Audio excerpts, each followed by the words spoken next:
అధ్యక్ష. ధన్యవాదాలు అధ్యక్ష. మందుల సామ్యాల్ గారు 2 నిమిషాలు.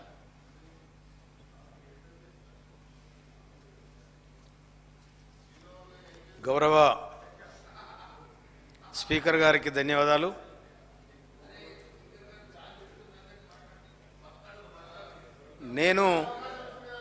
నేను స్వయాన రైతు. నాకు సొంతం 5 ఎకరాలు ఉంది.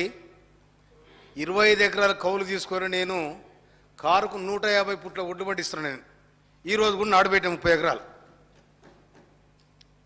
ఈ ప్రాజెక్టులపై కానీ నదులపై కానీ ఉన్న నీళ్ళ మీద నాకు పూర్తి స్థాయిలో అవగాహన ఉంది.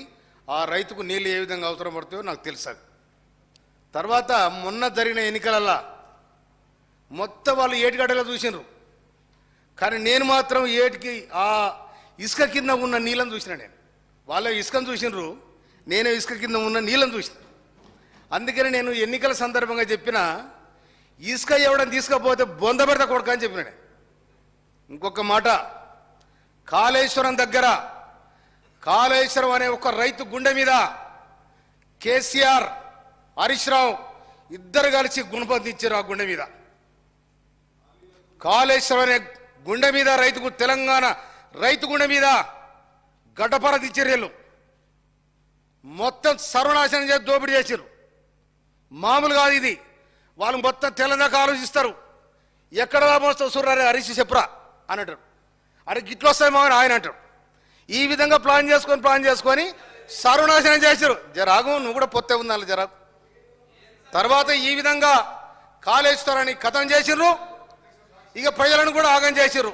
ఒక మాట చెప్తున్నా స్పీకర్ గారు, గౌరవ స్పీకర్ గారికి, జరాగు.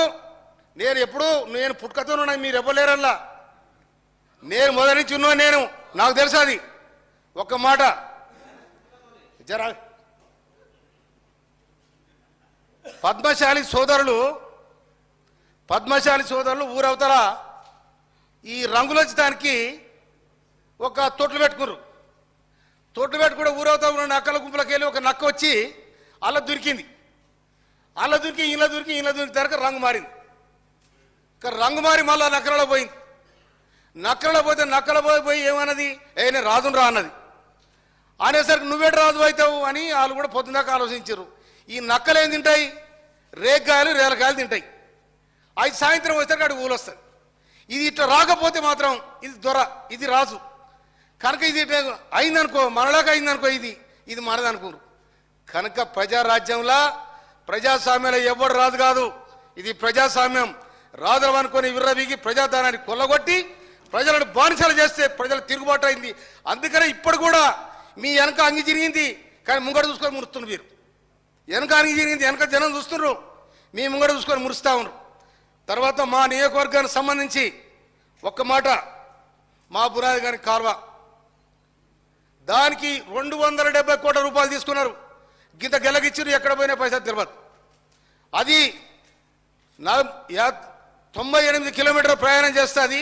60 కిలోమీటర్ పూర్తయింది. ఇంకొక 20-30 కిలోమీటర్ అయితే కంప్లీట్ అయితే. కనుక ఇరిగేషన్ మినిస్టర్ గారికి నేను ధన్యవాదాలు తెలియజేస్తాను. జర శాంక్షన్ చేయాలి. శాలిగారవరంలో మనం 10 కోట్లు పెడితే 25 ఎకరాలు బారే పరిస్థితి ఉంది. అది అసిబినగర్ కాలువ, ఎన్నాళ్ళ నుంచో నైజాం కట్టిన కాలువ కాంచి ఆ పాయ కాలువ ఉంది. కనుక దాన్ని కూడా కంప్లీట్ చేయడానికి మాకు సహకరించాలని మనవి చేస్తా ఉన్నాను నేను. తర్వాత చెక్ డ్యాములు, మా నల్గొండ జిల్లాకు చెక్ డ్యామ్ శాంక్షన్ చేశారు. ఈ చెక్ డ్యామ్ల కాంట్రాక్టర్ ఎవరంటే సిబై కాంట్రాక్టరు సుధాకర్ రావు గారు. వాళ్ళెవరు, వాళ్ళ చుట్టాలు. మొత్తం యాదగిరిగుట్ట కాంట్రాక్టర్ వాళ్ళే, దాని చుట్టూ ఉన్న రోడ్లన్నీ వాళ్ళే, చెక్ డ్యాములు వాళ్ళే, సర్వం వాళ్ళదే. మొత్తం చెక్ డ్యామ్ కడితే మొత్తం కొట్టుకపోయినాయి. నా ఊర్లో కూడా చెక్ డ్యామ్ కొట్టుకపోయింది. అందుకోసమనే దాని మీద పూర్తి స్థాయిలో ఎంక్వైరీ చేయాలి. అది జేజమ ఉన్నా కూడా ఎవరిని వదలొద్దని కూడా నేను మనవి చేస్తా ఉన్నా. నేను ఇవాళ నా చెక్ డ్యామ్ కోసం కంటే తిప్పలబడతా ఉన్నాను ఎడ్ర దేవుడని. ఇలా మా సి గారిని వారిని ఈయన్ని బదిలాడుతా ఉన్నా. ఈ ఆనక ఎండకాలం పోతే మళ్ళీ సీజన్ వస్తుంది, అది కాదని ఇప్పుడు 3 సార్లు మునిగిపోయింది. 3 చెక్ డ్యామ్ కొట్టుకపోయినాయి. కనుక ఈ విధంగా పరిస్థితి ఉంది. తర్వాత ఇప్పుడు ఇంకోటి, ఇసుక మూడలు మోసారు, మొత్తం మా ఏరినంతా లూట్ చేశారు. యాడిపోయినాయి ఈ ప్రజలంటే ఎక్కడ చేరాలో అక్కడ చేరినాయి. నేను జగదీష్ రెడ్డి గారు మంత్రి ఉన్న అడిగినా, అయ్యా మరి ఏట్లే ఇదంతా ఇసుక పోతా ఉంది, నీళ్ళు దోశ ఇడుచుకపోతే 2 దోశల నీళ్ళు కిందికి పోతాయి. ఎట్లా అంటే జయశెట్టి గారు ఏమనే ప్రగతి భవన్ నుంచి ఫోన్ వస్తుంది కలెక్టర్లకు నేనేం చేయన్నాడు. అందరు పొత్తుదారులే, అందరు పాలుదారులా. అందుకోసమనే ఇసుకను మింగిరు, భూములను మింగిరు, ప్రాజెక్టులు మింగిరు. ఈ తెలంగాణను మింగడానికి ప్రయత్నం చేస్తే నవంబర్ 30 తారీఖు నాడు గుర్తులు కూర్చితే డిసెంబర్ 3 తారీఖు నాడు కథం అయిపోయింది. ప్రజాస్వామ్యం నిలబడేది.